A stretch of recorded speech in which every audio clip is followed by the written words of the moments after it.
Hey, welcome back to my channel পরিচয়। তো তোমাদের সাথে আর একটা নতুন ব্লগ শেয়ার করে নেব। আজকে আমাদের গন্তব্যস্থান ছিল বাইকুল্লা জু।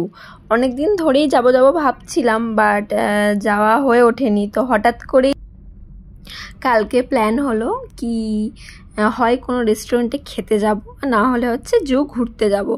তা আমি বললাম যে আমরা তো যে কোনো রেস্টুরেন্টে প্রায়ই যাই, আজকে না হয় একটু জু থেকেই ঘুরে আসি। তো তো এটাই হচ্ছে বাইকুল্লা জু বা হচ্ছে রানীবাগ জুও বলতে পারো।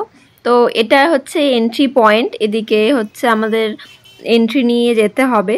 তো তারপরে ওই যে রাইট সাইডে দেখা যাচ্ছে ওখানে হচ্ছে টিকিট কাউন্টার। তো ওখানে অফলাইনে গিয়েও টিকিট কাটা হয়। আর একটা হচ্ছে মানে ভালো ব্যবস্থা করা আছে, সেটা হচ্ছে যে অনলাইনে টিকিট কাটতে পারবে, জাস্ট স্ক্যান করলেই ওখানে চলে আসবে। পার পার্সন এখানে হচ্ছে অনলি 50 রুপিস, মানে এন্ট্রি ফিসটা হচ্ছে 50 রুপিস। তো আমরা যেহেতু দুজন গেছিলাম, তো তাই আমাদেরকে 100 রুপিস পে করতে হয়েছে।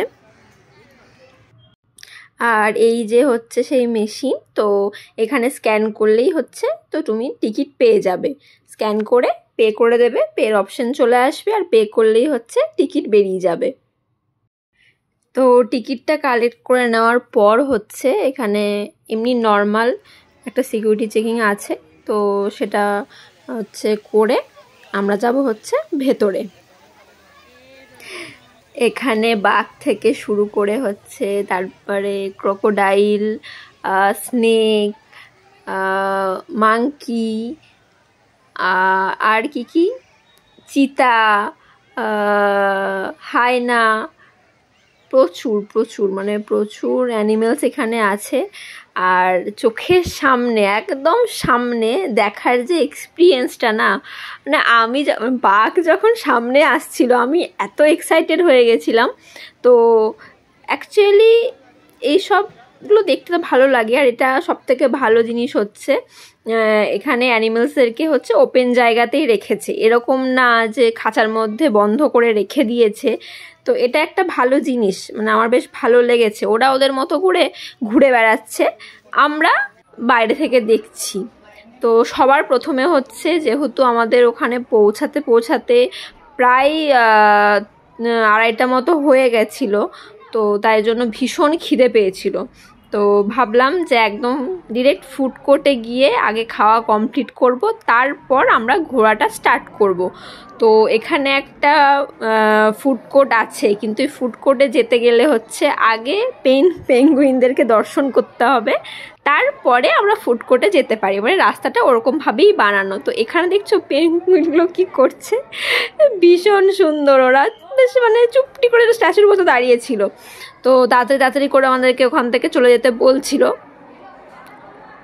ওখান থেকে বেরিয়ে তারপর সোজা হচ্ছে ফুড কোর্টে।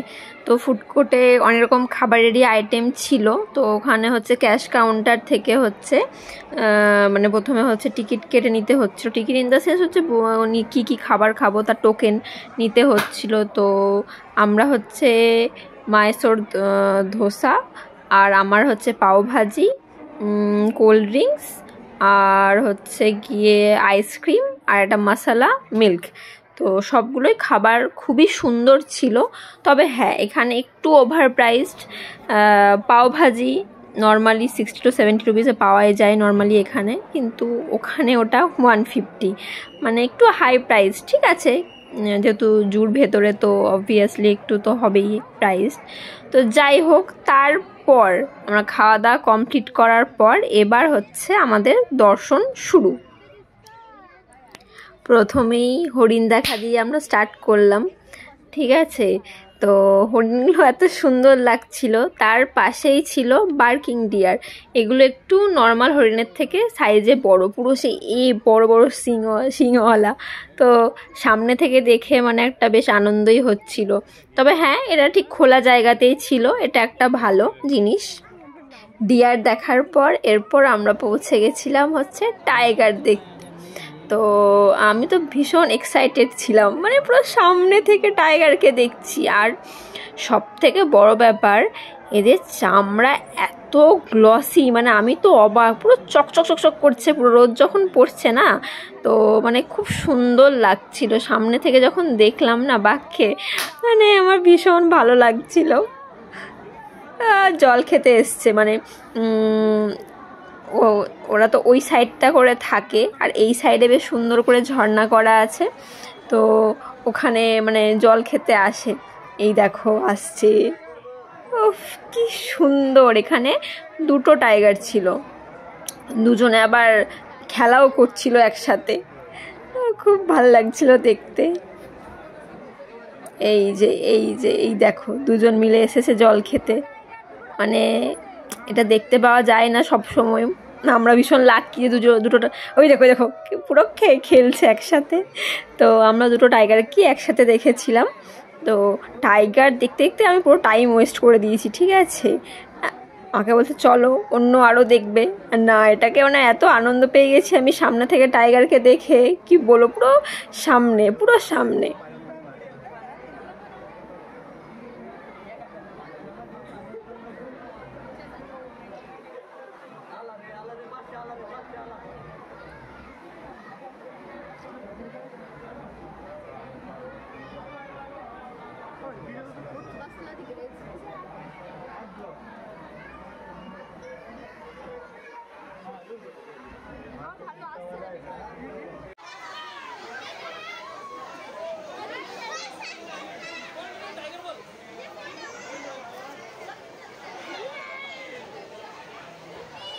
টাইগার দেখে উচ্ছ্বসিত হওয়ার পর গেছিলাম হিপ্পোকে দেখতে। তো সে এতই ল্যাথখোর, সে জলের মধ্যে ডুবেছিল। তারপরে তার পাশেই আরও দুটো ছিল, তো দেখো তারা জলের মধ্যে সাঁতার কাটছে। সে গোলুমোলু মোটু বাচ্চাগুলো যেরকম হয় না, এরা সেরকম। তবে হ্যাঁ, এদের গায়ে থেকে কিন্তু বিশাল গন্ধ। তো দাঁড়িয়ে যখন ছিলাম, এটা কেমনটা বাজে গন্ধ আসছিল। তো দেখতে আমার হেভি কিউট লেগেছে এইগুলো, জল থেকে এখন উঠছে। দেখো এমন এমন এমন এমন করে চলছিল, এত হাসি পাচ্ছিল দেখে, আমি তো হেসেই যাচ্ছিলাম ওদের চলন দেখে। আর সবাই এমন এমন কমেন্ট করছিল, তখন হেভি হাসি পাচ্ছিল।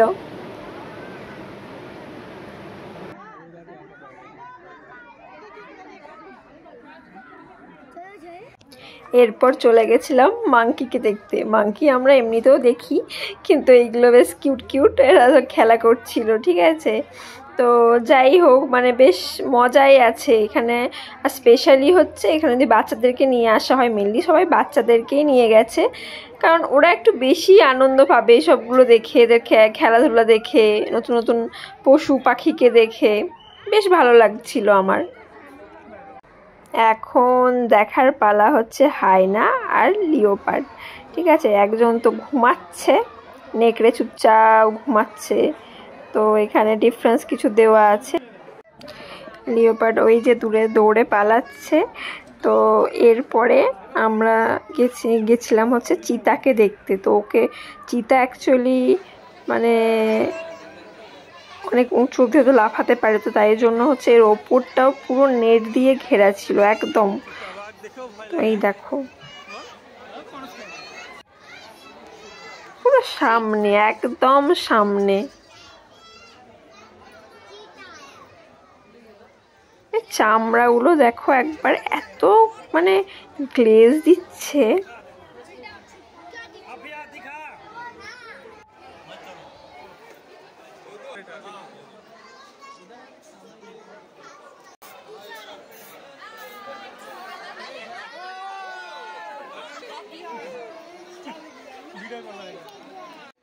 চিতা দেখার পর চলে গেছিলাম স্লথ বিয়ারকে দেখতে, বাট উনি মশাই ওই দূরে ঘুমাচ্ছিলেন, তাই তাকে আর সামনে থেকে দেখা যায়নি, মানে ক্যামেরার মধ্যে আর আসেনি। আমরা চোখে তাও দেখতে পাচ্ছিলাম, ঠিক একদম ওই দূরের সাইডে সে ঘুমাচ্ছিলেন।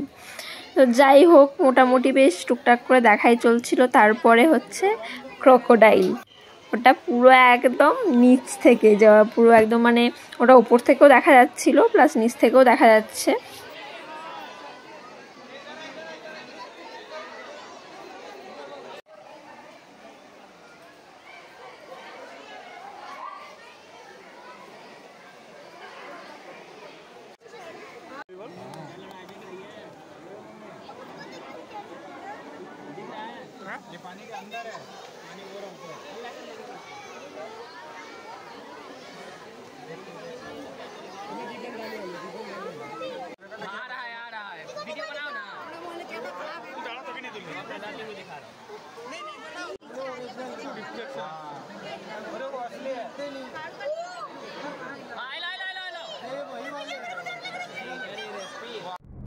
এবার সব দেখা শেষে বাড়ি তো ফিরতেই হবে।